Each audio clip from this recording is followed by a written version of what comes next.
My friends, Russia just released a new DLC map for the Ukraine war. I present to you Sumy Oblast. That's right, Russian space marines have been tasked with expanding the buffer zone of the Z Imperium. Here from the Kiev Independent, as 50,000 Russian troops amass, Ukraine's Sumy Oblast braces for a potential large-scale offensive. And the inhabitants of Sumy can hear the horde getting closer and closer. How did our beloved Ukrainskaya Armia even get to this point? After Russian forces recaptured Suja in March and Ukraine's chaotic retreat from Kursk Oblast, the Russian army command pressed its advantage and brought the battle back onto Ukrainian land. Between May 1st, 2025 and the 26th of June, Russian storm detachments advanced 8 kilometers along a girthy 30-kilometer front. As you can see, they've made a lot of gains. This is what happens when you take too many scoops of Siberian protein isolate. At the moment, forward elements of the Russian army are steadily pressing forward and are now only a couple kilometers away from the outskirts of the regional capital of Sumy. But according to President Zelensky, this is a big problem for the Russians.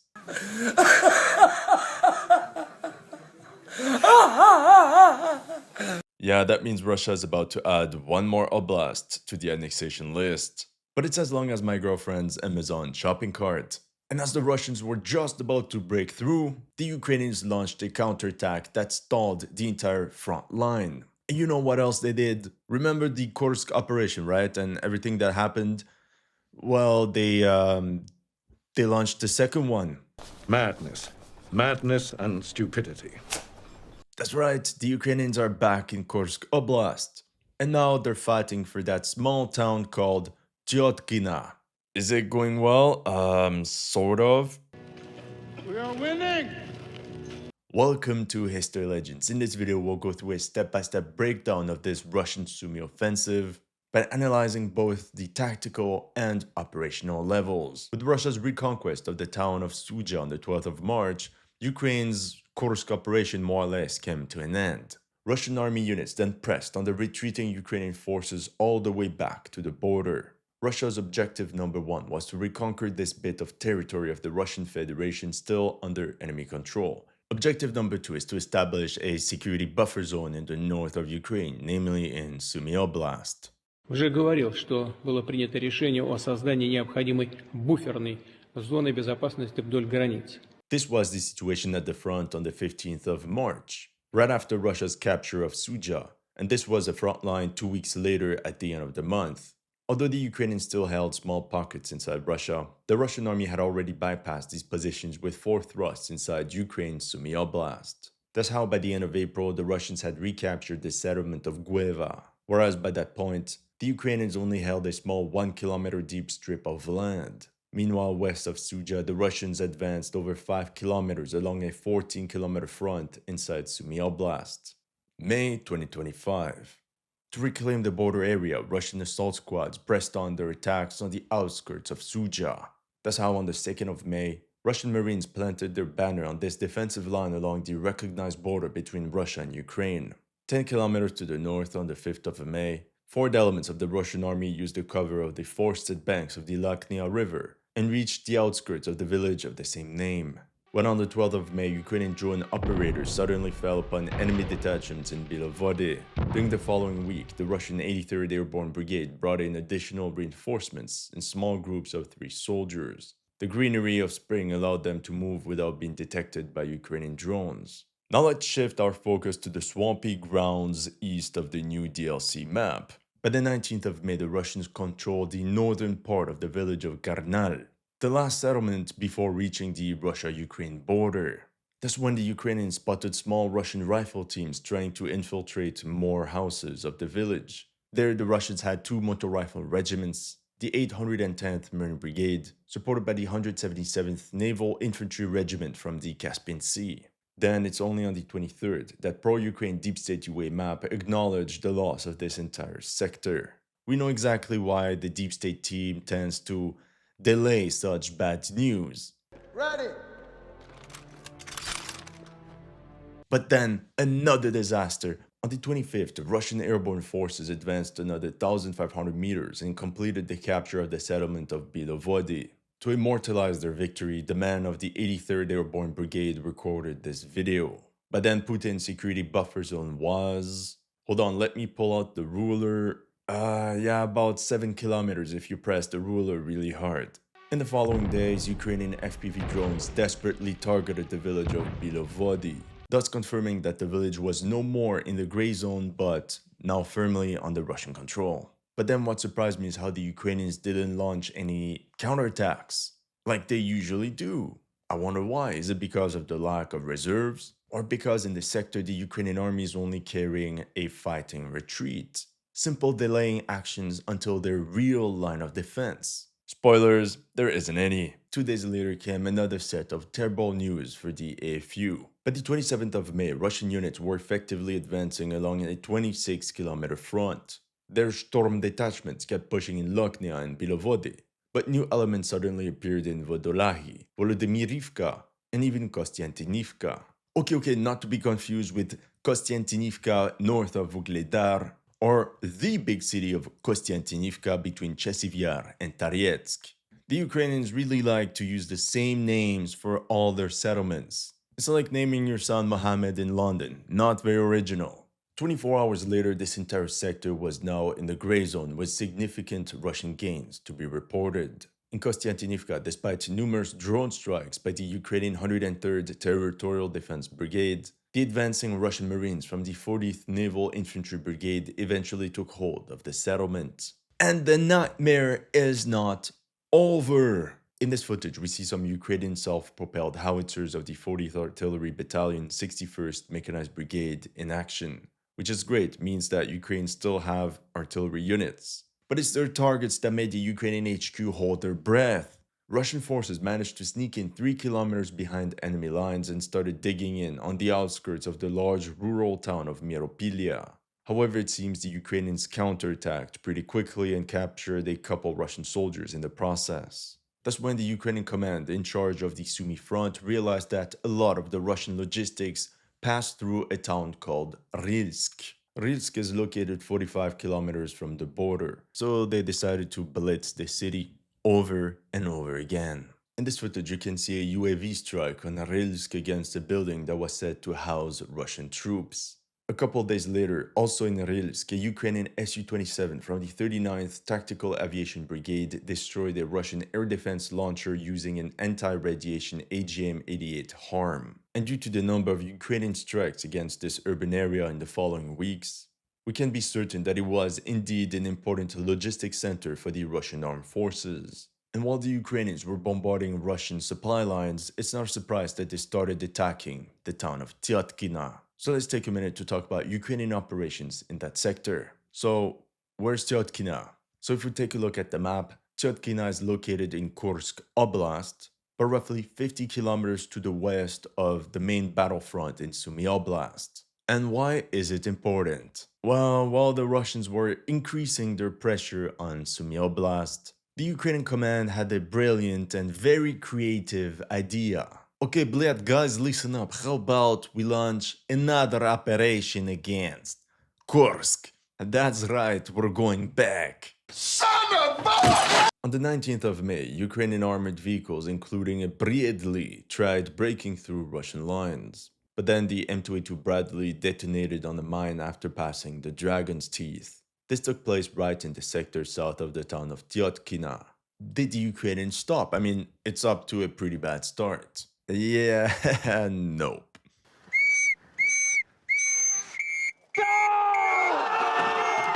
On the 3rd of June, assault squads of the 225th Assault Regiment could be seen mopping up a large Russian trench bastion, which seems to have been largely abandoned by that time. This video was recorded right here. So this means the Ukrainians advanced 2 kilometers and now held the tree line east of Tyotkina. 24 hours later, Ukrainian sabotage groups infiltrated the border once again, including in the Andriivka sector. But there, one of these teams was spotted and destroyed by an enemy drone. Overall, Russian reports mentioned the critical situation for their forces being almost encircled in the town of Tyotkina. In this report, they said, The Ukrainians tried to slip through in groups of 4 to 5 people. They also complained how the Ukrainians have very strong air support in this area. They throw in a lot of FABs. They were not lying, because one day after, we got footage of a Ukrainian aircraft heavily bombarding the settlement of Tyatkina, destroying multiple buildings. Due to this critical situation, the Russian command in this sector swiftly dispatched reinforcements to cover its right flank. According to some estimates, we're talking about 5,000 Russian soldiers around Tyatkina. And they're struggling! So overall, we can't speak of a full-fledged Ukrainian offensive yet. More like a series of raids whose objective is to force the Russians out of the town. And if that's not possible, at least pin down as many enemy formations as possible. But I have more news about the Tyatkina sector for you, but later in the video. For now, we go back to the main front in Sumy Oblast. June 2025. In early June, the Russian command redeployed several units from Suja to Andriivka, namely 2 motor rifle regiments and 2 marine formations, the 177th Naval Infantry Regiment and the 40th Naval Infantry Brigade. At the same time, the eastern side of the map was covered by the 76th Air Assault Division and 83rd Assault Brigade, with the 106th Airborne Division in support. In total, about 25,000 Russian troops pushed in the center towards the capital region of Sumy, whereas the right and left flanks were covered by about 5,000 soldiers each. Once again, it's less than the 50,000 Russian soldiers that was talked about in the mainstream media. And by the way, where are the North Koreans? I'll be back. As for the Ukrainians, it's difficult to estimate how many forces they have deployed at that part of the front, because they use bits and pieces of countless formations that are all under strength. So it's very hard to know how many troops they actually have there. Now, according to Theory Mapping, he estimated Ukrainian forces standing at 30,000 troops. Now let's analyze the military operations that took place during the month of June. On the 1st, the armed forces of Ukraine abandoned all their positions inside Russia, except for this 5-kilometer strip west of Garnal. If we zoom in closer there, we can see how Russian troops have started flanking the Ukrainians via Plehava. You can also see why the Russians are stuck in Garnal. The terrain consists of a multitude of small hills with one main ridgeline that the Ukrainians are still holding on to. Now let's go back to the main battlefield. Further north, the Russian command expanded its bridgehead in Volodymyrivka and advanced a total of 4.5 kilometers. As a follow-up, the Ukrainians also conceded the village of Kostiantynivka, as fighting now reached the outskirts of the neighboring Counteroffensive. There, in that same settlement, FPV drone operators of the Russian 30th Motorized Rifle Regiment targeted Ukrainian soldiers of the 103rd Territorial Defense Brigade. Oh yeah, what's interesting about this unit, this 103rd Territorial Defense Brigade, is how they already fought extensively during the Battle of Kursk, as some of its battalions held the left flank of the Ukrainian operation along the Snagost River. Since February 2025, after months of endless fighting, many of its elements have gone through extra training led by instructors of the nationalist Karpatska Sich battalion. According to people I talked to on the ground, Karpatska Sich is also infamous for its enormous casualty rates. They constantly have to reform the battalion because they suffer so many casualties. So all I can say to the guys of the 103rd, good luck with the trading. On the 3rd of June, men of the Russian 1453rd Motorized Rifle Regiment raised their banner on the village of Vodolahi. As this village fell into enemy hands, another group of Russian forces broke through 4 kilometers and stormed the settlement of Andriivka and took half of Alexivka in the process. We have captured a building, my lord! Lucky the Ukrainian command started panicking after this surprise flanking attack. Moments later, bomber drones made their appearance on the battlefield. In this one, we can see them drop some sort of mortar shells. But upon further inspection, it's actually modified 73mm high explosive rounds originally intended for SPG-9 recoilless guns. All I can say is very creative. This was followed by multiple airdrops of homemade incendiary munitions. Meanwhile, on the eastern side of the map, Russian storm detachments mopped up the area between the villages of Bilovody and Lokhnia. As you can see, the Ukrainian front in Sumy Oblast was starting to fracture. And this without Russian forces making use of armored vehicles. Only small infantry units that can blend inside the greenery. Others will just claim it's because Russia is running out of armored vehicles. In that case, maybe they can repurpose some of these Ukrainian vehicles like this M1A1 Abrams and M60 AVLB bridge layer that were abandoned during Ukraine's Kursk retreat. Then 3 days later, Russian recon squads were intercepted along the HO7 road east of Lochnia by drones of the 95th Air Assault Brigade. And then another unit was spotted 1 kilometer east of Yablunivka.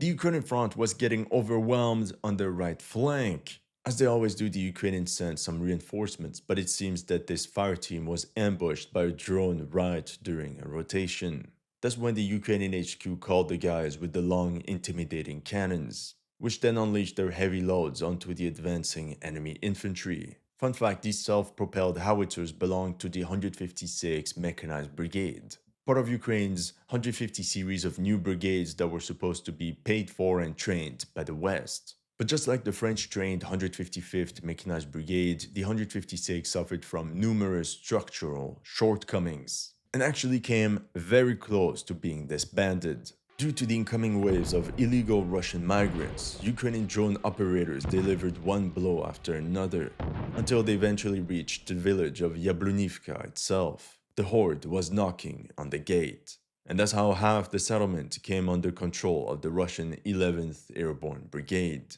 Oh yeah, here's another fun fact. Allegedly, the commander of this 11th Airborne Brigade used to lead another unit of paratroopers that broke through in Popasna and then in Solidar, north of Bakhmut. The OGs of the channel will remember. Meanwhile, on the western side of the battlefield, the Russians jumped on the sauce and also made a lot of gains. As preparation for the attack, Russian aviation pummeled the enemy strongholds. For example, 4 FAB-500s were dropped on the village of Counteroffensive. One assault detachment pushed beyond Oleksivka, and another reached Counteroffensive under swarms of Ukrainian FPV drones. Meanwhile, the artillery of the 177th Motor Rifle Regiment already bombarded the next line of Ukrainian defenses. And in this one, Russian drone operators struck a Ukrainian checkpoint that was set up on the road linking Counteroffensive to Khotin. A breakthrough was very near for the Russians, and then the plan went off track. Another Russian unit was supposed to advance beyond Andriivka, but during this move, an entire squad of 11 soldiers of the 40th Guards Marine Brigade was ambushed and annihilated. And that's the footage we only have from this one location. But we can be sure that casualties during the entire assault must have been much greater. Overall, by the end of June 6, the Russian army in Sumy Oblast advanced an average of 1.5 kilometers along the entire front. And the next day, the area beyond Lochnia also fell into Russian hands. As a result, in this post by Deep State UA, they portray a very critical situation. But the worst was yet to come. That same day, about 20 kilometers north of these ground operations, the wreckage of a Russian Su-35S was found. This confirmed the earlier claims made by the Ukrainian Air Force. Some sources suggest it was an F-16AM that was responsible for this aerial victory, after firing an AIM-120 AMRAAM missile. In that case, it marks the first air-to-air victory by Ukrainian F-16. As you can see, Ukrainian aircraft are extremely active on this part of the front, but they can also bite back. And that explains the continuous Ukrainian airstrikes on the town of Tyotkina. On the 8th of June, we have footage of a Russian Prince Vandal fiber optics drone hunting down Ukrainian military equipment, like various types of vehicles, but also a 120mm mortar. Moments later, the position was covered by 4 additional airdropped FAB-500s.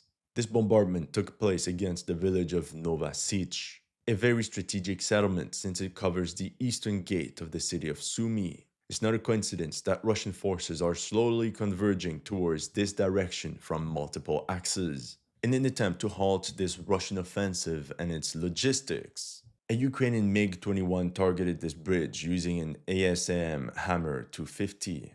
If we look at the map, it's this bridge in Volodymyrivka that was successfully destroyed. Like we said earlier, unlike other parts of the battlefield in Ukraine, there in Sumy Oblast, the Ukrainian Air Force is extremely present. And that same day on the 9th, a Ukrainian HIMARS strike once again targeted the city of Rilsk.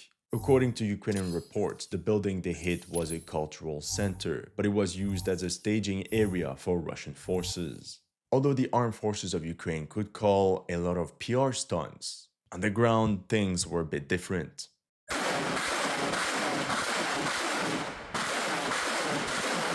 Forward elements of the Russian army progressed 1 kilometer along this tree line until they reached the village of Yablonivka. A second assault detachment pushed 2 kilometers along this tree line, and another unit called a touchdown in this factory along the H07 road. In the end, the Russians captured this entire area between Yablonivka and Yunakivka.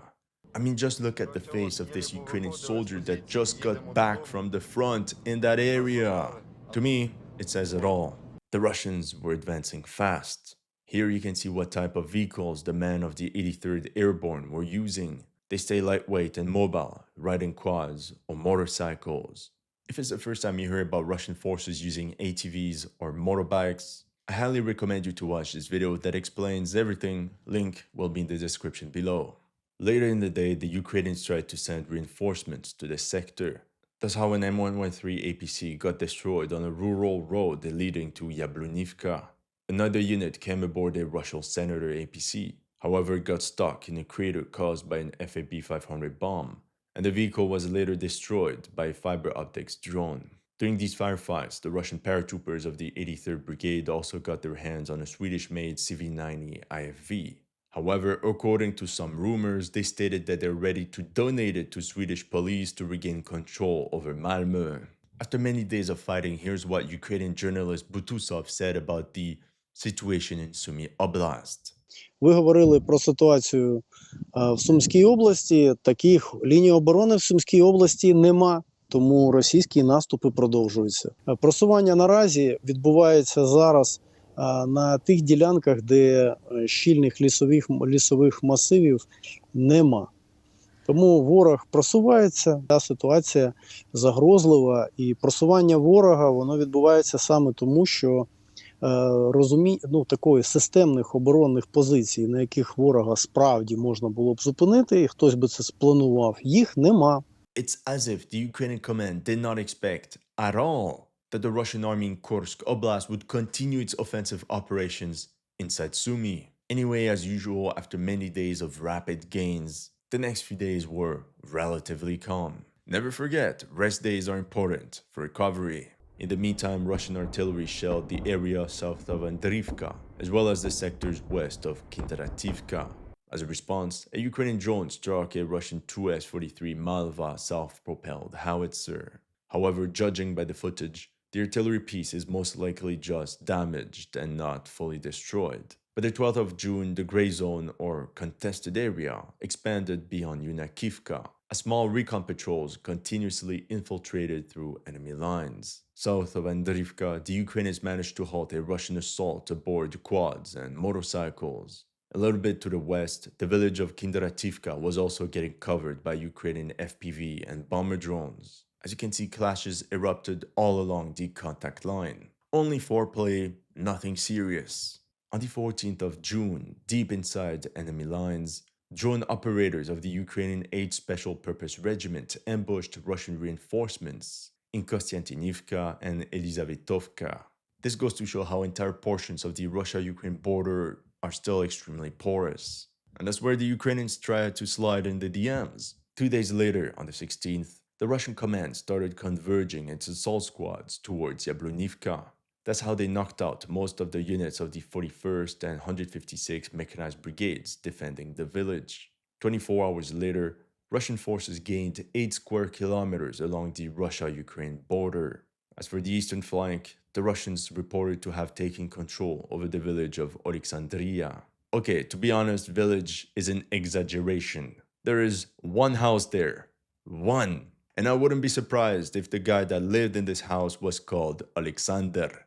Anyway, from this location called Alexandria, the Russians can continue their infiltrations towards Miropilya. So we were on the east end of the map. Now we go back to the central part where most of the fighting is taking place.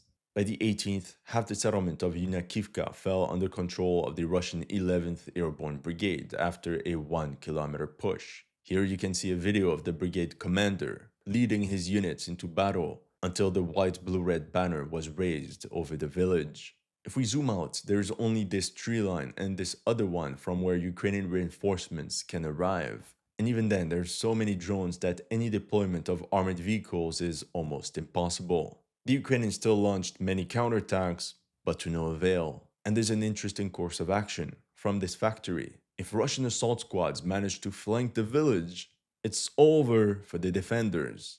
As of the 21st of June, the Russians claim full control over the village of Andriivka. And they also say that now the gray zone expands all the way to the edge of this massive forest. Meanwhile, according to Deepplate UA, it's still 50-50 in Andriivka. I guess we'll have the answer in a couple days. At the same time, on the western side of the map, the Russian units that were ordered to push beyond Oleksivka met a wall of FPV drones, while other reports suggested Russian patrols had already reached the outskirts of Pisarivka. So once again, the fog of war persisted. Nope, those were just the first drops for the incoming rainstorm. I told you earlier that I would come back with news about Tyotkina. There, the Ukrainian infiltrations continued, often in groups of 3 to 4 men, like these soldiers of the Aidar battalion. However, for now, most of the sabotage groups have been intercepted.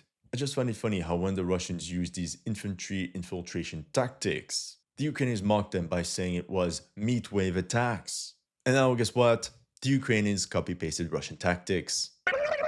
Overall, the situation there is not glorious for Russia. The Ukrainians are pressing along the same river. We also have a first-person shooter experience of a Ukrainian soldier passing by a destroyed M60 AVLB bridge layer. It's not a surprise since the Ukrainian command is bringing more and more vehicles into the sector, although for now most have been destroyed by Russian drones. They're infiltrating in this sector using the cover of all the forests. They're pushing north around Rizhivka. They're pushing in these fields east of Tyotkina. The noose is tightening. Russian forces also mention how they're being swarmed by enemy drones and how they constantly pound their logistics and rear areas. And that's not all. Units of the 47th Mechanized Brigade are trying once again to attack in the direction of Vesloye. But for now, these attempts have been met by a storm of FPV drones. A great success! It's obvious that the attack on Tyotkina is some sort of diversion to force the Russians to stop the operation in Sumy Oblast and have them divert as many forces to the western side. Is it gonna work though? Even if Tyotkina falls to the Ukrainians, then what? So that was the situation in Tyotkina, now back to the main Sumy front. When everyone thought the Ukrainians would fall back, the 225th Assault Regiment, yes, the same guys that attacked in Tyotkina earlier, while they counterattacked, charged 2 kilometers, and secured the entire settlement of Andriivka. We got confirmation of this because at the northern tip of the village, they even managed to capture 12 Russian soldiers. In this video, another batch seemed to have surrendered with all their weapons. The Ukrainian attack must have been like a blitz, rapid and devastating, because there's footage that I can't show you of numerous bomber drones targeting Russian soldiers north of Andriivka, leaving dozens of them KIA. Allegedly, one of the Russian commanders that led Operation Pipeline also lost his life during this battle of Andriivka. And as part of the same push, the Ukrainians also bombarded Russian forces in the neighboring village of Counterattack. Later, the Russian 177th Marine Regiment also released footage of its drones bombarding Andriivka, thus confirming the village was indeed lost to the enemy. In these Russian drone strikes, we can also see the type of vehicles the Ukrainians used during this counterattack. We see a quad and another all-terrain vehicle that have been hit.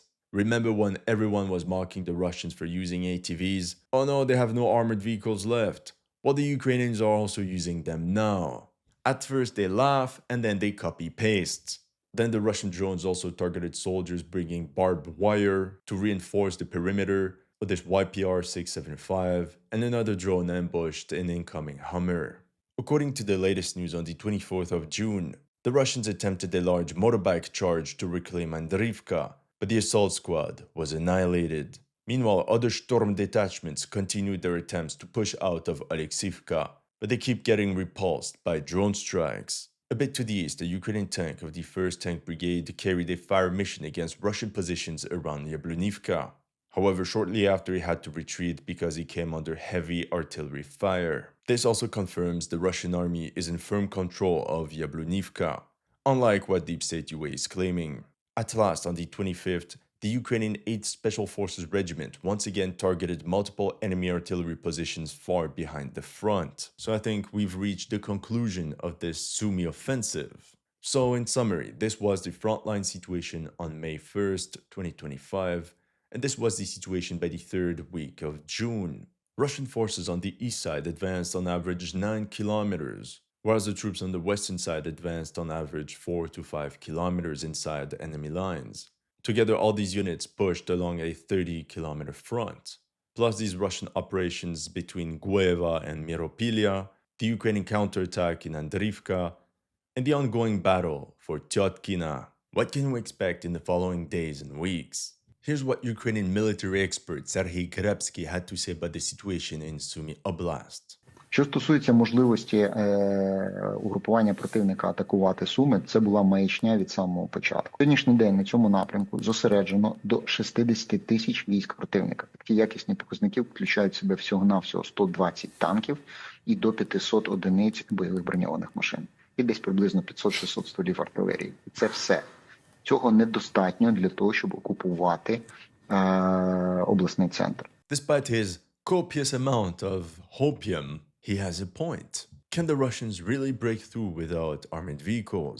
It reminds me of the Russian push in Kharkiv Oblast that was launched in May 2024. And we all remember how this entire offensive ended up stalling. At the same time, Deep State UA reported the following situation. They were outraged how in Yunakivka, most fortifications were not completed. For example, hundreds of dragon teeth were just piled up for months.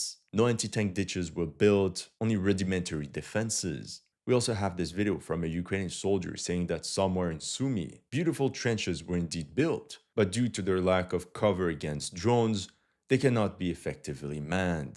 This means a lot of money and resources were invested into this project for nothing.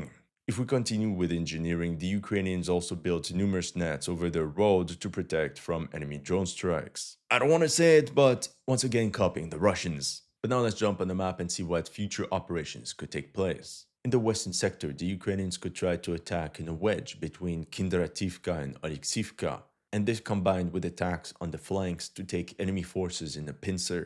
This would be an operation that could ultimately push back the Russians to the border and stabilize the front line east of Oleksivka. Such a course of action would greatly shorten the area to defend for Ukraine. This is naturally the most important sector for Ukraine to hold because it leads directly to the regional capital of Sumy, whose outskirts are only 17 kilometers away. So we can expect stiff resistance of the AFU in this sector. Just like this Russian telegram wrote, the real success is that the AFU is retreating more slowly than we would have liked. Now, as for the Russian perspective in Sumy Oblast, Russian forces will most likely try to converge on the settlement of Novosich from these four directions. The important battle is Yunakivka. If Russian forces indeed have secured the village, it would allow them to push all the way to these forested areas, and then pivot their axis of attack towards Novosich.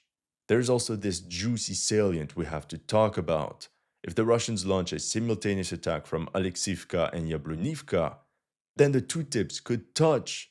And that's a big no-no that could potentially encircle hundreds of Ukrainian troops. Meanwhile, despite Ukrainian resistance, the troops in Counterattack will try to regain control over Andriivka, and as a follow-up step, advance towards Khatin.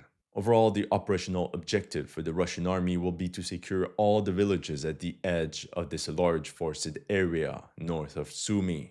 In that case, they will have to secure this line and then mop up the sector in the east as well. And I think this is where the Russian offensive will start to slow down and even stall, because that's where the Ukrainians can really make use of the terrain to their advantage, as it will essentially negate Russian firepower. I mean, look at this massive forest.